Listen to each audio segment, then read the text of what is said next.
कुछ important protocol है जिसका पूरा नाम तो याद रखना ही है, ये भी ज्यादा इंपॉर्टेंट है कि उसका फुल फॉर्म पूछता है, और दूसरा चीज आपको ये याद रखना है उसका काम क्या होता है, ये भी पूछता है। तो नाम और काम दोनों याद रखना है। तो सबसे पहले आईपी, इसका पूरा नाम बताइए। Internet protocol. इसमें तो सब आ गया, इसके अंदर अब अलग अलग तरह का प्रोटोकॉल होगा। इस आईपी को ना हम लोग टीसीपी भी कहते हैं, क्योंकि इंटरनेट पर क्या होता है कि डेटा ट्रांसफर का ही काम होता है। यानी इंटरनेट कहेंगे किसको, दुनिया के सारे कंप्यूटर एक दूसरे से जुड़े हुए हैं, उस कनेक्टिविटी को इंटरनेशनल नेटवर्क कहा जाएगा। उसी को शॉर्टकट में क्या बोलेंगे, इंटरनेट। और ये कनेक्ट होकर के होता क्या है, तो कनेक्ट होकर के ये होता है एक जगह से दूसरे जगह डेटा ट्रांसफर होने का काम होता है। हम लोग भी इंटरनेट में क्या करते हैं, या तो डेटा को हम पाते हैं या तो डेटा को हम भेजते हैं, डेटा ट्रांसफर ही होता है। आप लाइव वीडियो देख रहे हैं तब भी तो डेटा वहां से आप तक आ रहा है, दिखा रहा है, इंफॉर्मेशन नहीं दिखा रहा। ये जो डेटा कनेक्ट होने का मतलब क्या है, कनेक्ट क्यों होगा, डेटा ट्रांसफर करने के लिए ही कनेक्ट होगा। अब डेटा ट्रांसफर की बात होता ही नहीं तो कनेक्ट ही क्यों होता, यानी कि दूर से ही हो जाता काम नहीं। तो डेटा ट्रांसफर करने का काम होता है, इसलिए इसका फुल फॉर्म टीसीपी और आईपी दोनों एक ही चीज है। इसका फुल फॉर्म क्या होगा, ट्रांसमिशन कंट्रोल प्रोटोकॉल। सुनिए फिर से दोनों। इंटरनेट प्रोटोकॉल का मतलब ये हुआ कि इंटरनेट पर जो काम होगा उसके लिए गाइडलाइन होगा, और इंटरनेट पर काम होता क्या है, डेटा ट्रांसफर करना। उसी डेटा ट्रांसफर करने के लिए तो प्रोटोकॉल को कहेंगे ट्रांसमिशन कंट्रोल प्रोटोकॉल, मतलब ट्रांसफर होने वाले जो होगा डेटा जो ट्रांसफर होगा उसको कंट्रोल करने का प्रोटोकॉल है। तो दोनों एक ही बात बोल रहा है, इंटरनेट चलाने का प्रोटोकॉल और डेटा ट्रांसफर करने का प्रोटोकॉल। दोनों में तो इंटरनेट चलाना मतलब डेटा ट्रांसफर करना, इसलिए जहां कहीं भी लिखा मिलेगा आईपी और टीसीपी दोनों एक ही है।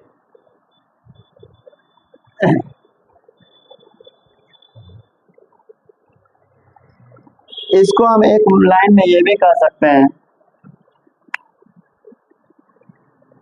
प्रोटोकॉल ऑन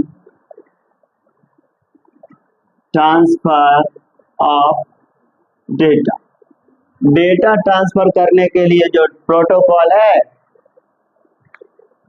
ठीक है, जनरली इंटरनेट पर डेटा ही ट्रांसफर करने का काम होता है, या तो डेटा को फैच करते हैं, या तो शेयर करते हैं, या तो रिसीव करते हैं।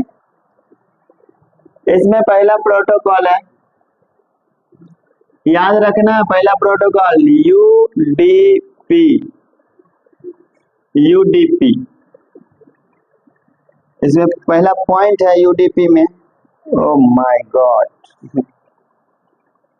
यूडीपी में पहला पॉइंट है, इसका full form user datagram protocol. ये सब इंपॉर्टेंट प्रोटोकॉल, जो इंपॉर्टेंट है वही बताएं। इसका फुल फॉर्म क्या हो गया, user datagram protocol. Transfer of small size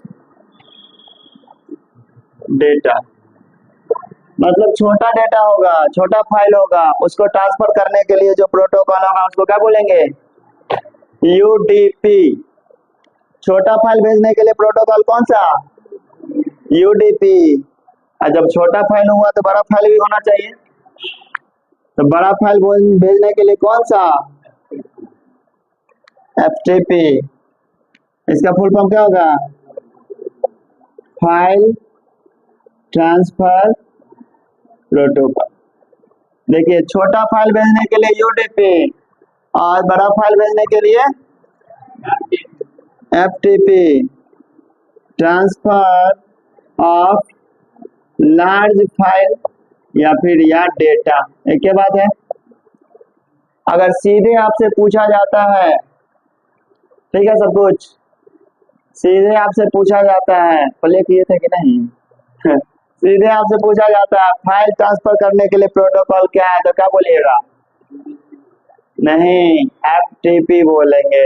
सीधे आपसे पूछा जाएगा फाइल ट्रांसफर करने के लिए प्रोटोकॉल विदाउट ऑप्शन, तो क्या बोलिएगा? एफटीपी। अब बिल्कुल, अगर एफटीपी नहीं रहता है यूडीपी रहता है तो यूडीपी दोनों एक जगह क्यों देगा? गलती बात काहे बोलेगा? दोनों तो एक ही काम ना है। दोनों ऑप्शन देना गलत बात है उसके लिए, क्योंकि दोनों का काम शेयर करना ही है, मतलब डेटा का ही शेयर करने से रिलेटेड प्रोटोकॉल है, तो दोनों देना गलत है, इसलिए दोनों आंसर नहीं देगा, देवे नहीं करेगा। अगर मान लिया दे दिया तब तो एफटीपी मोस्ट इम्पोर्टेंट है। एफटीपी खूब पूछता है। और एक बात सोच लीजिए, एफटीपी सिर्फ इंटरनेट पर डेटा शेयर करने के लिए नहीं, आप पेन ड्राइव से जो डेटा शेयर करने कंप्यूटर में, कंप्यूटर से मेमोरी में यूएसबी के थ्रू कर रहे हैं, इस सब में भी प्रोटोकॉल अप्लाई हो रहा है आपका एफटीपी। अगर आप कोई अनऑथराइज चीजें या फिर इलीगल डेटा को शेयर कर रहे हैं, किसी के पर्सनल डेटा को शेयर कर रहे हैं बिना किसी उसके परमिशन से, तब तो आप इलीगल कर रहे हैं ना, तो उसके लिए भी आप पर कार्रवाई होना चाहिए। उसके लिए जो नियम कानून बना हुआ है फाइल ट्रांसफर करने का, वो क्या है? एफटीपी, मतलब फाइल ट्रांसफर प्रोटोकॉल। अब देख लीजिए,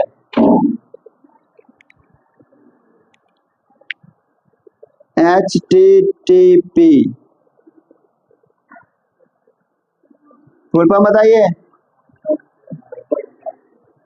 हाइपर टेक्स्ट ट्रांसफर प्रोटोकॉल। अब ई किससे रिलेटेड प्रोटोकॉल है वो देखना। ए प्रोटोकॉल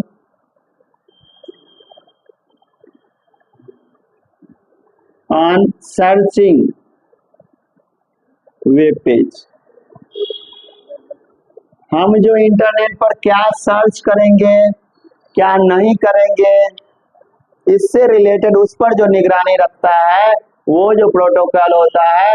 इंटरनेट के पेज को सर्च करने के लिए आप गूगल पर सर्च करते हैं, चाहे किसी और सोर्सेज से सर्च करते हैं, सर्च करने के लिए जो आपका प्रोटोकॉल है वो क्या है? एचटीटीपी। यानी वेब पेज के लिए प्रोटोकॉल एचटीटीपी। अब वेब पेज लिखा, बोला कि इसके लिए प्रोटोकॉल क्या होगा, आंख बंद करके एचटीटीपी मार दीजिए। कभी कभी एक चीज और ध्यान रख लीजिए, एक खूब पूछा जाता है HTTPS, इसमें S लगा होगा कभी कभी, तो जब पूछा जाता है क्या कि इसमें से कौन सिक्योर वाला प्रोटोकॉल है, सिक्योरिटी प्रदान करता है, ब्राउज तो करेगा ये भी और ये भी दोनों एक ही है, लेकिन HTTPS जो है ब्राउज करने में आपको सिक्योरिटी प्रदान करता है। कहने का मतलब जो है सो आपको उसी जगह लेके जाएगा जहां पर वैलिड है और सही जगह है। ठीक है, वेब सर्च कुछ भी किया जा सकता है HTTP, और सिक्योर साइट पर ही ले जाएगा, जिससे आपका नुकसान नहीं और आप गलत रास्ते पर नहीं जाए, उसके लिए HTTPS पूछा जाता है। क्वेश्चन ये कि इसमें से कौन सिक्योर प्रोटोकॉल है ब्राउजिंग के लिए, तो HTTPS, S फॉर सिक्योर। ठीक है, सिक्योरिटी। आगे आ जाइए, SMTP,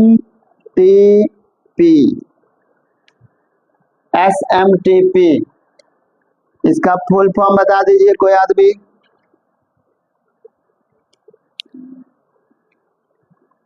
simple mail transfer protocol. यानी ये जो प्रोटोकॉल है नहीं तो फुल फॉर्म हो गया, इसका काम क्या है पता है? ए प्रोटोकॉल ऑन ईमेल। ये किसका प्रोटोकॉल है? ईमेल सेंडर ईमेल भेजने के लिए प्रोटोकॉल कहा जाता है। पूछेगा इनमें से कौन प्रोटोकॉल ईमेल से संबंधित है, तो सिंपल मेल, मेल तो लिख ले, एसएमटीपी। अब मेल भेजने में भी दो तरह का प्रोटोकॉल है ईमेल आईडी में, एक मेल भेजने के लिए अलग और मेल पाने के लिए अलग। तो ये मेल भेजने के लिए देखते हैं सिंपल मेल ट्रांसफर प्रोटोकॉल, आप ट्रांसफर कर देखिए, ए प्रोटोकॉल ऑन सेंडिंग मेल, यानी ईमेल आईडी को, यानी जो आप भेजेंगे उसके लिए जो प्रोटोकॉल होगा उसको क्या बोलेंगे, एसएमटीपी। इधर लिख देते हैं पीओपी, इसका पूरा नाम क्या होगा, post office protocol, post office protocol. A protocol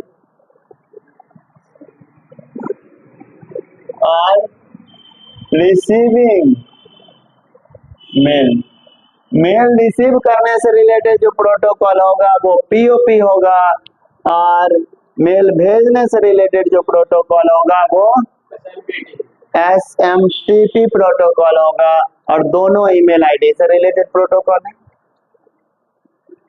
ठीक है, अब दोनों दे दिया, क्योंकि दोनों तो है ही है ईमेल आईडी का प्रोटोकॉल, दोनों तो ऑप्शन में तब नहीं दे सकता, भेजने के लिए और रिसीव करने के लिए पूछेगा तब दोनों ऑप्शन देगा। तो भेजने के लिए एसएमटीपी और रिसीव करने के लिए पीओपी। एक और प्रोटोकॉल है इसी का अगला वर्जन पीओपी3, पीओपी3 है पोस्ट ऑफिस प्रोटोकॉल। हाँ, आप वर्जन 3 कह दीजिए, वर्जन 3 है वर्जन इसका। इसका यूज कहाँ होता है सो देख लीजिए, इसका यूज्ड बाय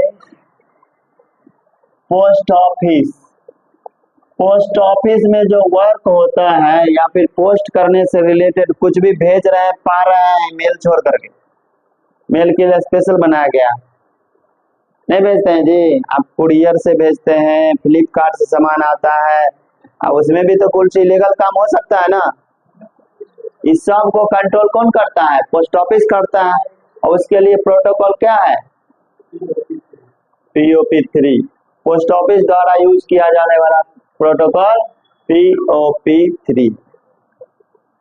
स्टॉप कर दिया जाए, एक बार स्टॉप करिएगा फिर बाद में स्टॉप करिएगा, हम पॉज नहीं बोलेंगे।